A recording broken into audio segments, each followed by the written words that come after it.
Coming up in this episode. We took some real risks with some of the projects we went after and won. But that business is now Siva, which is a multi-billion-dollar business. But it all began in a car park in a Portakabin. The Logistics Collective podcast is a series focused on the logistics industry, where there are many incredible stories to be told. We'll be speaking with those who've worked and are working within the industry today. What have been their experiences, good and bad, since joining, and would they recommend a career in the industry to others? Here's your host, Malcolm Pope. Hello everybody and welcome to the next episode of Logistics Collective, the podcast. And today I have the pleasure of the company of Paul Carvell, who is a senior non-executive director of the delivery group, but also former chairman of PPS Equipment Holdings Limited, and also non-executive director for Gwyneth Shipping. He's had a stellar and interesting career within the logistics industry. He's been chairman of Diamond Group, senior vice president of Alexander Proudfoot. He's been CEO of UK Mail. He's worked within TNT. And I had a request from one of my senior consulting partners, Tim Fawkes, who remembered you as managing director of Beck & Politzer all the way back in the TDG times. And given all of that list, the reason that I'm incredibly fond of Paul Carvell is he's a fellow Burkonian, so we're both from Birkenhead originally, so welcome to the programme. Thank you very much. So where does today find you? I'm in a 500-year-old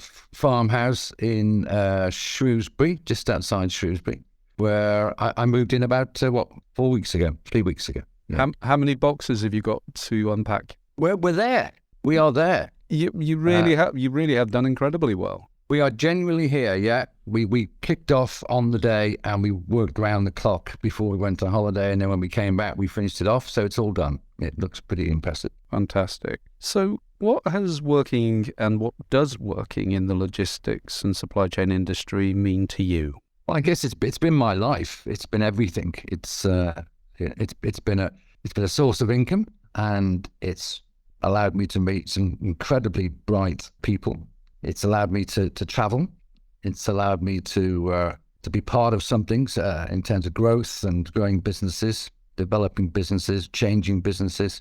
So it's been everything since 1976. So I guess I owe everything to the logistics and supply chain industry. And you don't look as though you've had a career that goes back as far as 1976. I'd put at least, I'd say you could get away with saying starting at 1986. So you're wearing well, sir. Very kind, Malcolm. Thank you. Could you tell us a little more about what you do now?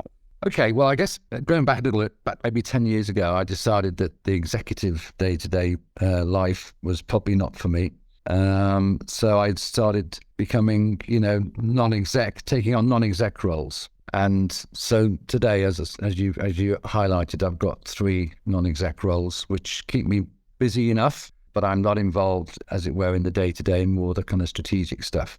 So I enjoy it very much. It's a nice way of earning a living. So for the uninformed, looking at a non-executive director's role, in my imagination, you're using your knowledge and experience, your deep knowledge and experience of the industry to try and help and guide the board of a company to do better. Would that be fair? That's right. I mean, I guess there's typically 3 facets. One is strategy, to ensure that there is a strategy, longer-term plan for the business. So in addition to the annual budget, you've got some kind of journey that you're on. So I guess that's a key role. The second thing is ensuring you've got the right people in the business with the right degree of expertise and competence.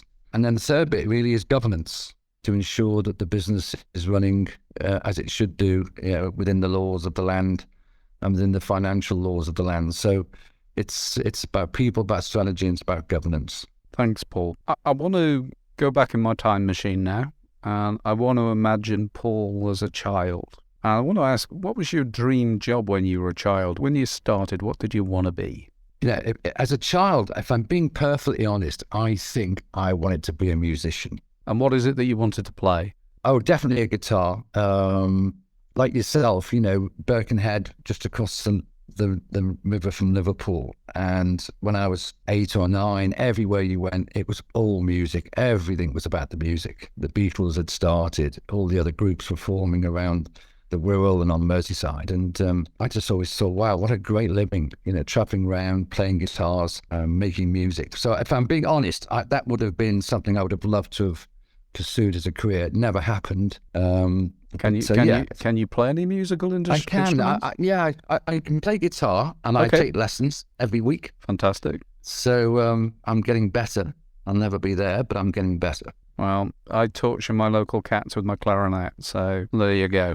From being an aspirational member of the Mersey beat scene to your first job in logistics and supply chain, what was that? When I left university, I was on a graduate training scheme with a company called Lex Service Group. And Lex Service was, by its name, indication. It was a group of service industries which included transport, hotels, automotive parts.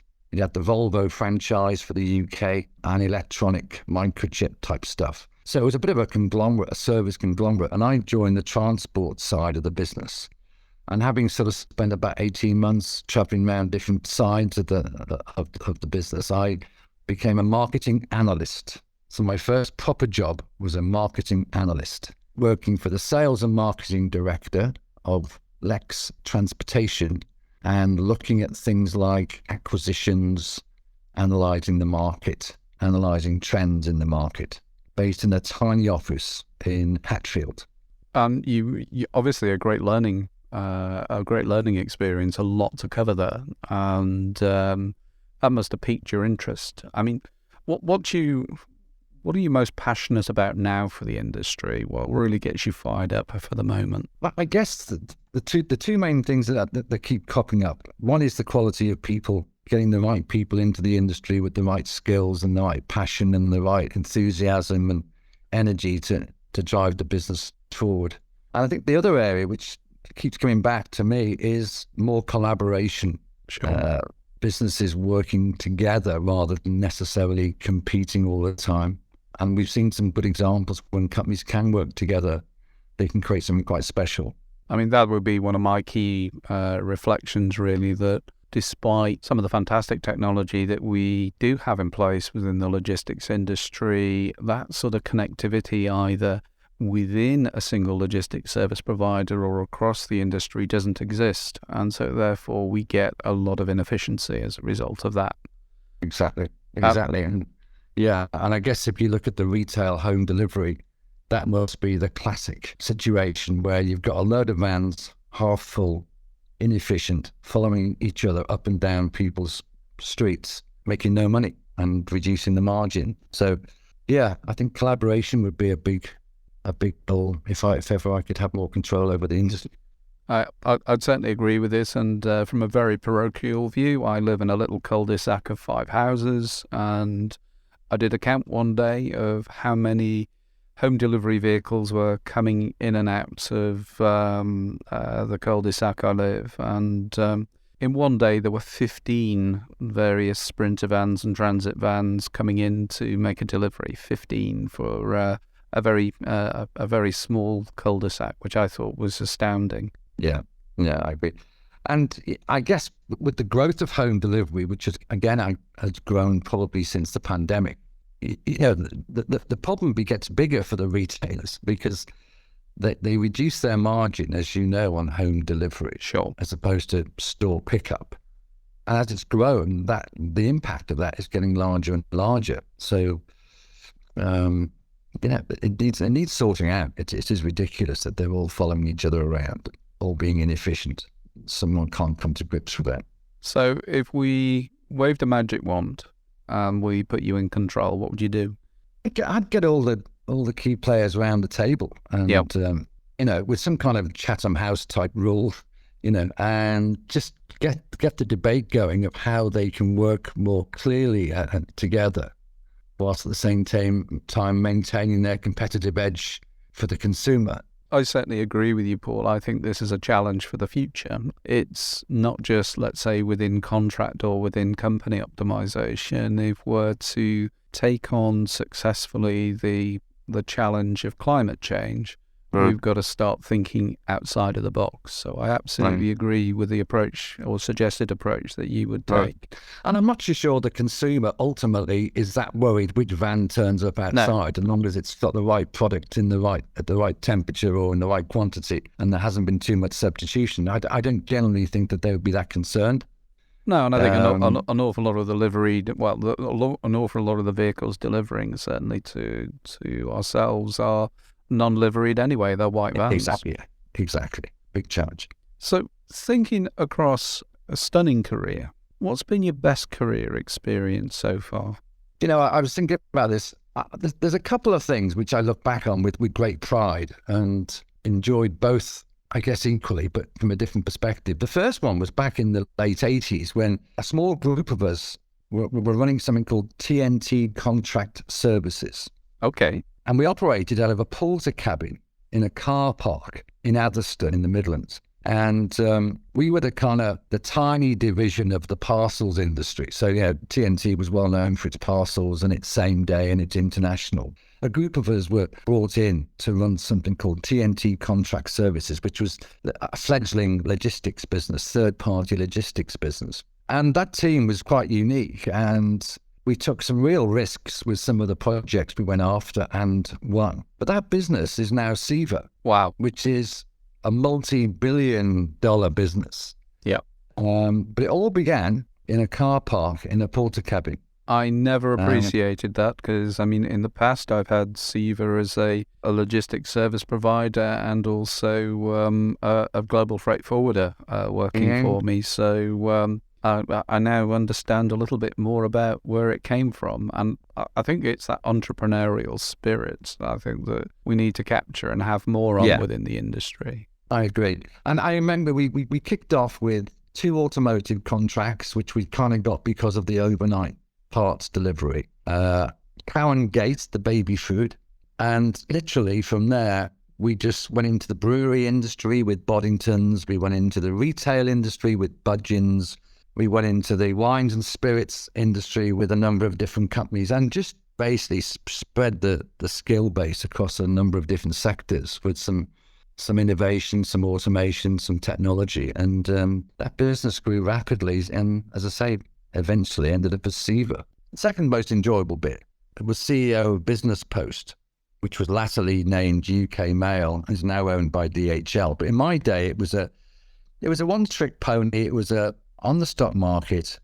The two brothers, the Kane brothers, still held the majority of the shares, but there was a fair degree of free float in the market, and the share price was about 125. And over a 5-year period, we turned that share price to about £7. Wow. Launched 5 divisions, one of which was home delivery, which was, again, pretty innovative for its time, and went on to become a very, very successful business. And the reason I enjoyed it was because of the different hats you had to wear, because you had 5,000 employees, so you clearly were managing a business. You had the city with the expectations that the city has for businesses, and you had the shareholders who were, clearly absolutely focused on their dividends. So I found that one of the most interesting jobs I've ever done because you were constantly wearing different hats. Even though it was the same business, you were looking at it from 3 different angles. And that was, I enjoyed that. Just about 5 years, I think. And that's probably the one I look back on and think, wow, what a great job we did. If you were reflecting on the sort of positives and negatives of getting involved with the city as such, what would your thoughts be on that? Well, the positive is access to funds. I mean, if you need to develop a business, if you need to grow it, if you need capital, if you need expertise, then being on the stock market, all that is available to you. So that's a very positive side. And obviously financially, it can be very, very rewarding if you're a shareholder. Sure. The negative is the short-termism. It is a very, very thin line between success and failure. And I think the lesson I learned was, you better keep your numbers down and beat them rather than be too ambitious and fall marginally short. Sure. Because if you were marginally short, you would be absolutely caned. So the message is under promise, over deliver always. Exactly. Yeah, and they get that. Yeah. They don't like surprises. So Yeah, that was an interesting thing. Very, very short term. And a lot of the people you spoke to in the city had no idea what we were doing.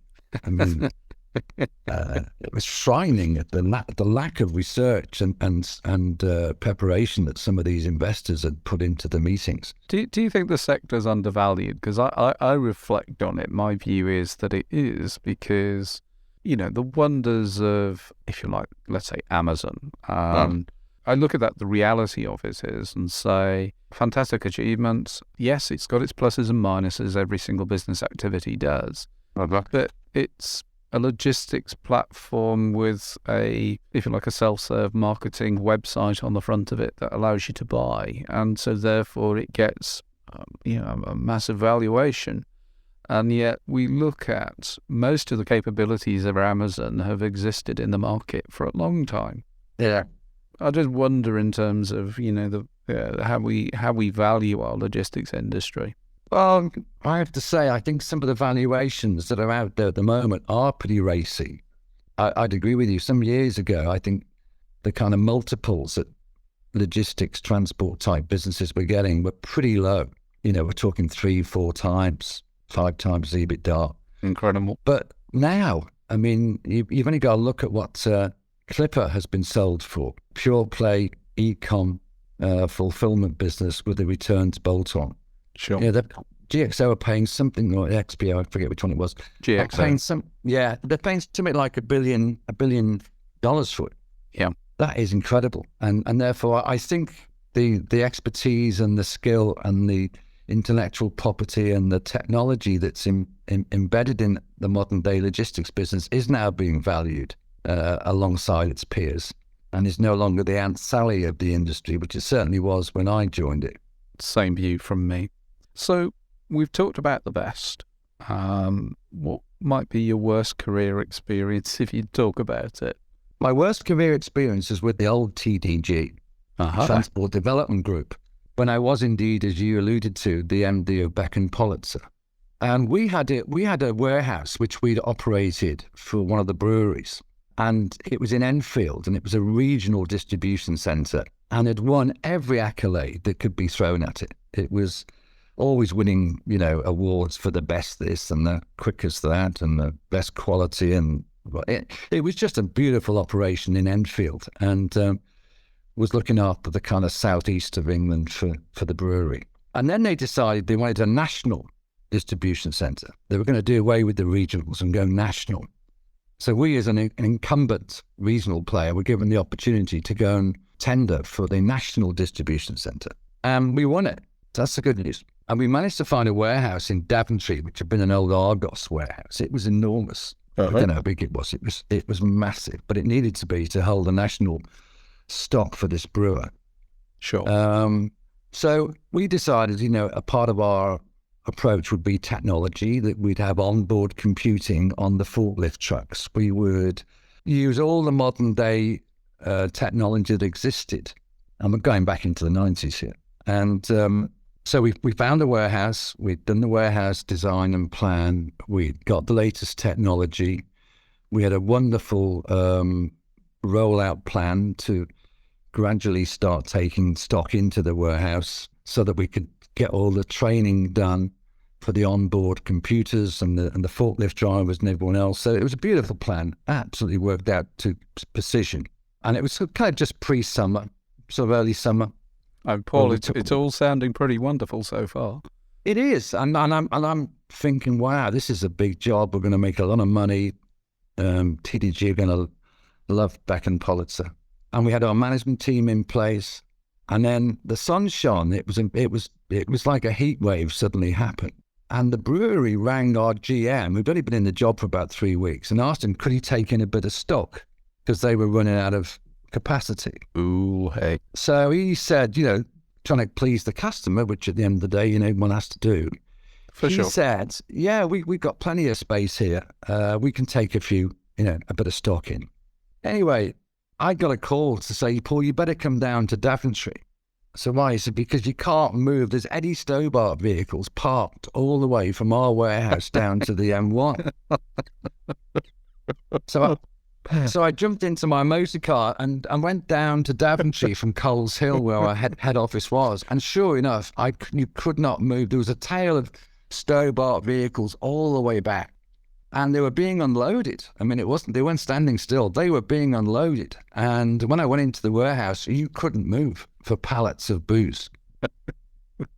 And I spoke to the GM and I said, well, the good news is, you've kept the customer happy. The bad news is, do we know where everything is? There's the thing. And he said, I've got to say, Paul, I haven't the clue. He said, these things have just been turning up. We've been unloading them and we've been putting them, and the guys on the computers, on the forklift trucks are moving around quickly, but we haven't got a clue. And it got worse. I mean, the more that came in, the worse it got. So I had to ring the guy who ran the brewery, which was the worst task I've ever done, and said, look, you've got to stop it. We can't take any more in. He said, well, we've got nowhere else to put it. I said, unless you turn the tap off, we're never going to get this warehouse up and running. It's full now, and frankly, we haven't even started the contract. So they all came up in their posh cars, and sure enough, they could see for themselves that there was no capacity. We'd basically filled the shed with pallets of booze. And unless they stopped it, and then we could literally reposition the stock into the right allocation areas, then this was going to be a disaster. And it was losing £30,000 a week, which was a lot in those days. It certainly was. So that was the worst experience ever. I mean, it had everything. It had happenstance in terms of the weather, new management, new systems, helping a customer. I mean, a lot of positives, but frankly, the whole thing was a disaster. And it took us about a month, I think, to clear everything out so that we could start the thing for real, but lost a lot of money in the process. As things go, a month's recovery from something like that, whilst I can imagine the discomfort, it doesn't. Yeah. It feels like a reasonable recovery performance to me. Oh, it was magical. I mean, full compliments to the staff, because they worked round the clock. We moved our head office. We moved the Beacon Policy head office down to Daventry. Such was the importance of getting it right. So everyone anyone was based down there for the best part of, 6 weeks or something, just to fix it. And we did fix it, and it became a very successful contract. But it was just a nightmare. It's like having toothache, day in, day out. And you need a sense of humor. And losing money to boot, which is never... No, it's never good. It's never good. So who's inspired you most in your career? There's a few people, Malcolm.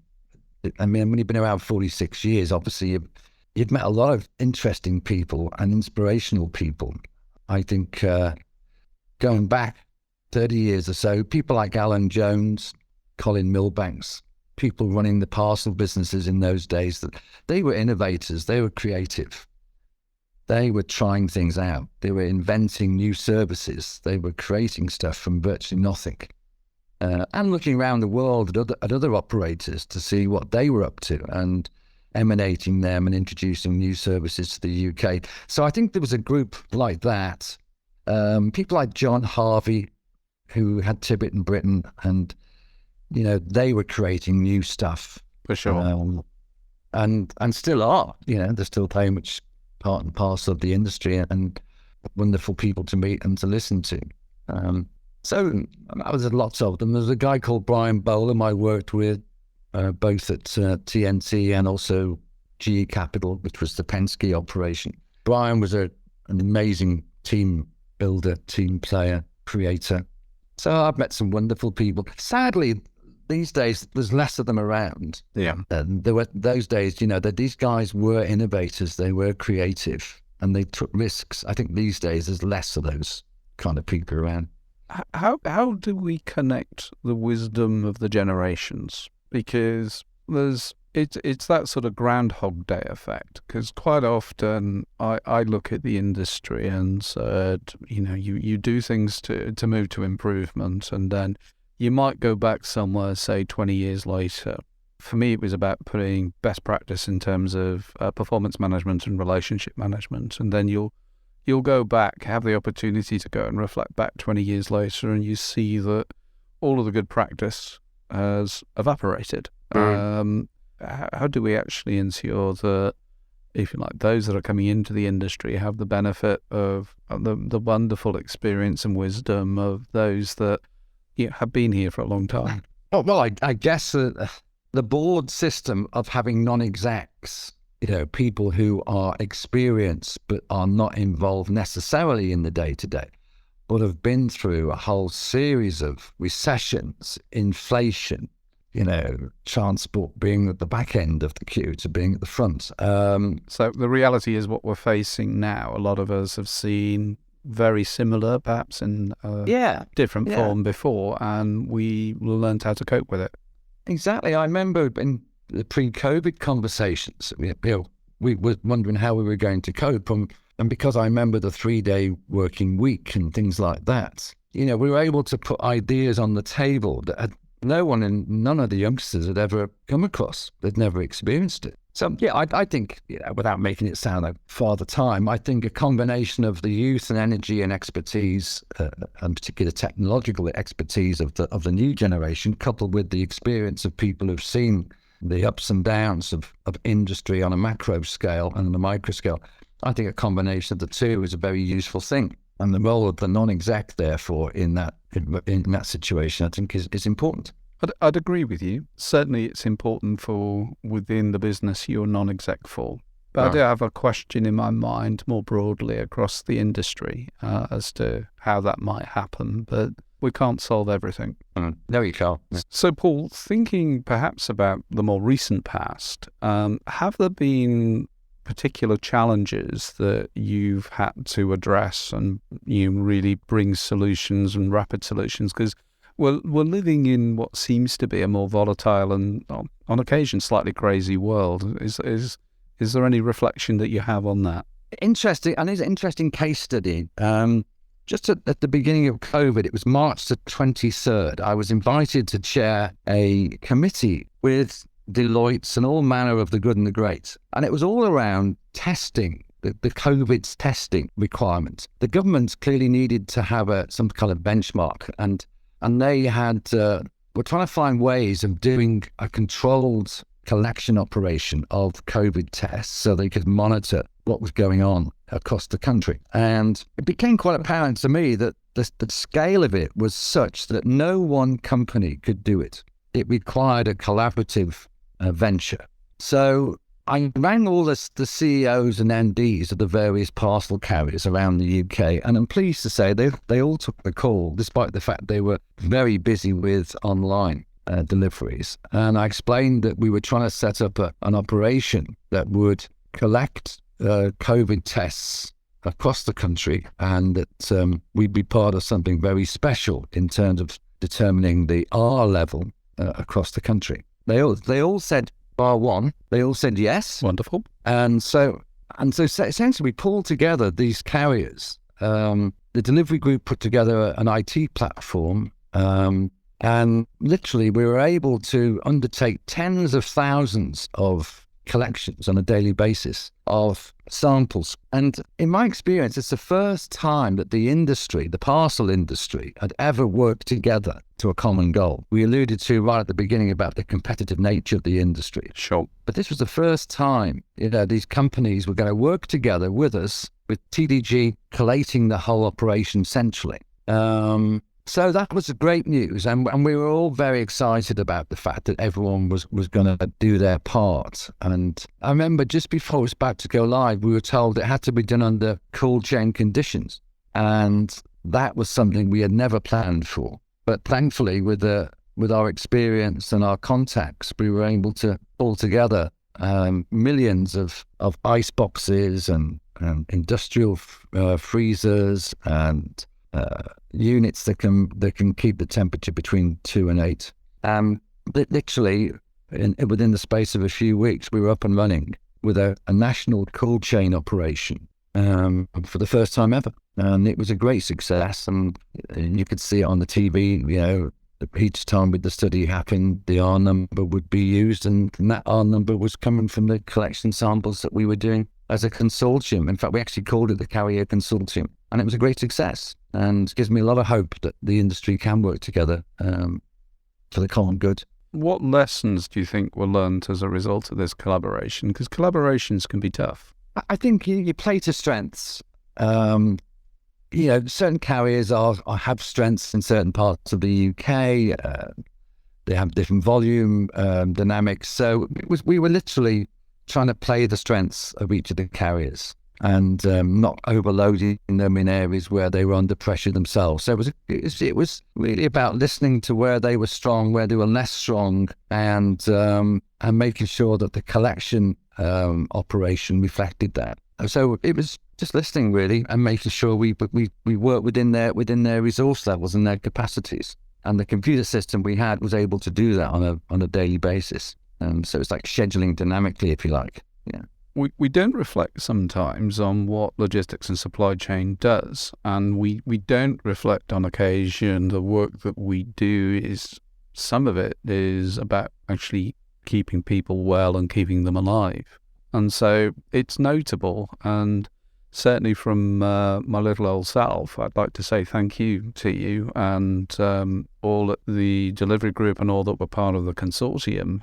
Thank you for working together, because clearly it made a difference. It did, and I think if ever, God forbid, it happened again, we've got a template, and we could get it up and running, in very short shift, I think. Oh, it's interesting. It is interesting. I mean, I've always been a great proponent of of collaboration, because it just is, in my view, providing that you've got the rule book of how to collaborate in place, it's a great way of doing better, more sustainably, more efficiently, and I truly applaud it. So thank you. Thank you. So, what do you wish you had known when you'd started your career in logistics? I wish I'd have known how important it was going to be. I mean, I alluded to it earlier. Most of my family went to sea, so my involvement, my interest in what we call logistics was really my interest in transport, and specifically my interest in shipping, because my father and my uncles, they all went to sea. Liverpool, as you know, Birkenhead was a shipping port with the Bouffant line, Alfred Hull, Clan line. They're all there. And yeah, my own father was on TJ Harrison as an engineer. Yeah, I mean it was a big shipping port, and I suppose at the end of it, I was always kind of quite interested in that side of what we now know as supply chain management, logistics. But I never realised back in 76, 77, 78 that what we were doing was going to be such an important and integral part of where we are now. It really was the back end of most people's thought processes. It wasn't driving anything. It was responding to the marketeers and people like that. And who'd have thought that now these businesses like Amazon, etc., just wouldn't exist if they didn't have a good logistical operation or supply chain. So I wish I'd have known how important it was going to be. What I'd have done differently, I don't know, by the way, but it would have been nice to know this is, I'm part of something here. It's going to be really important in 20, 30 years' time. I mean, I think that's notable, and I sort of I've shared through a different lens, but I've come to a similar perspective in terms of that. And I think what's been achieved perhaps in the last couple of decades has been phenomenal, but now we need to do it with a conscience. And I think that's the real challenge. I think there's a lot of greenwashing that occurs out there, and I think there's an awful lot of looking at what we've done in the rearview mirror instead of looking forward and saying, how can we create something that is more sustainable and better? And I think that's the challenge for the coming generations, is to maintain that omni-channel position, but do it ever more sustainably. Oh, great. I agree. And it's a difficult one. I mean, if you got to think about the trucks. Until you can get a truck that's capable of doing a full shift and carrying 40-odd ton, it's difficult, isn't it? Because it is. Your workhorse, no one's invented your new workhorse yet to a point where you can use it.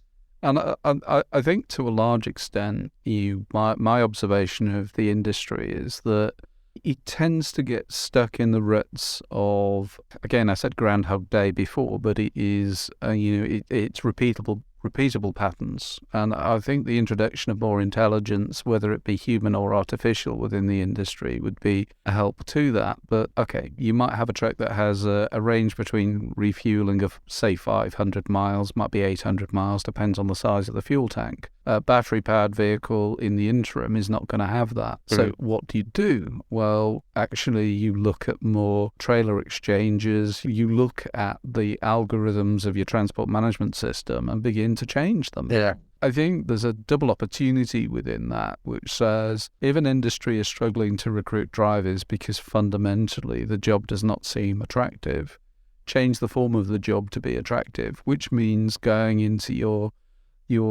management systems and beginning to think about it more broadly. And this is some of the thinking we're putting together within Ligura at the moment. We're quite interested in this area. I fully understand. So what's one lesson doing your job has taught you that you think everyone should learn at some point in their life? I mean, we talk about transport, logistics, supply chain, all the modern terminology, but ultimately it's a service industry. It forms part of business services, and business services are all about people. Doesn't matter, the technology is there, it's fantastic. The truck technology is fantastic and getting better. The warehouse technology is getting better. We've now got drones, we've now got robots. I mean, it's fantastic what's been achieved, but ultimately you've still got to have good quality people and good teams. And that's not going to change. And I think that, investment in people, investment in training, development, building teams is absolutely critical, because without that, all the technology in the world isn't going to make a business any more successful. So I want to ask a very wise man an interesting question. If you could start a business tomorrow, what would the business be? I've taken a great fancy to recently. Go on.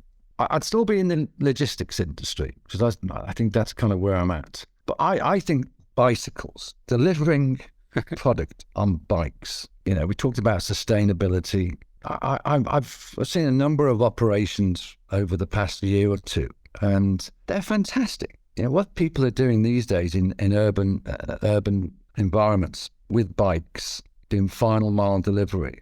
I'd love to set up a national bike delivery business, because they're all... Would everybody be on a chopper, though? Well, I don't know about the choppers, but there's some very good bikes around, and you've got the e-bikes, and, they can get more deliveries done than an average van in London.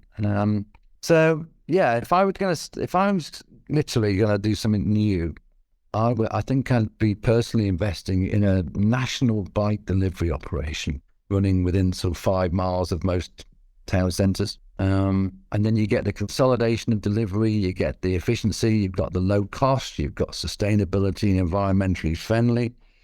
You're giving employment to people who are keeping them fit. Yep. So that's something I'm fascinated by, and I think we'll see a lot more of over the coming years. I shall watch out for you on your bicycle. So, in the last few minutes of the interview, I'd really like to focus on giving advice to people considering a career in logistics. So I have a question for you. Do you think it's a good idea for people to consider the logistics and supply chain industry as a top 3 career choice? And if you do, why? Well, yeah, in terms of top 3, I'm not too sure what the other 2 would be, but it has never been more important, and is becoming significantly more important as an industry.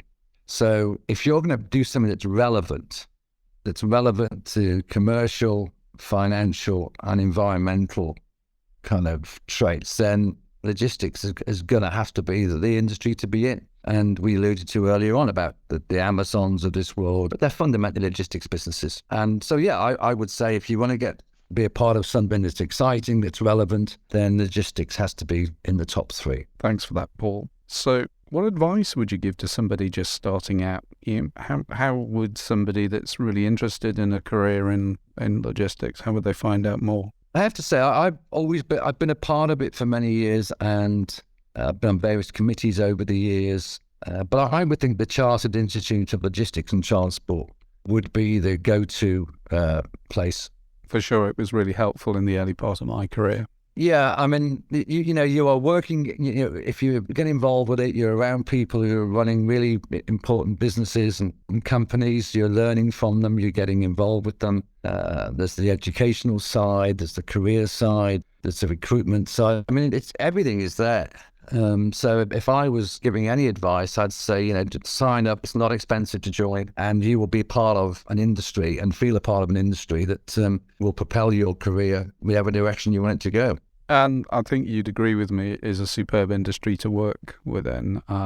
It's very connected. The word family is often often used, but I think within the logistics industry, it does apply.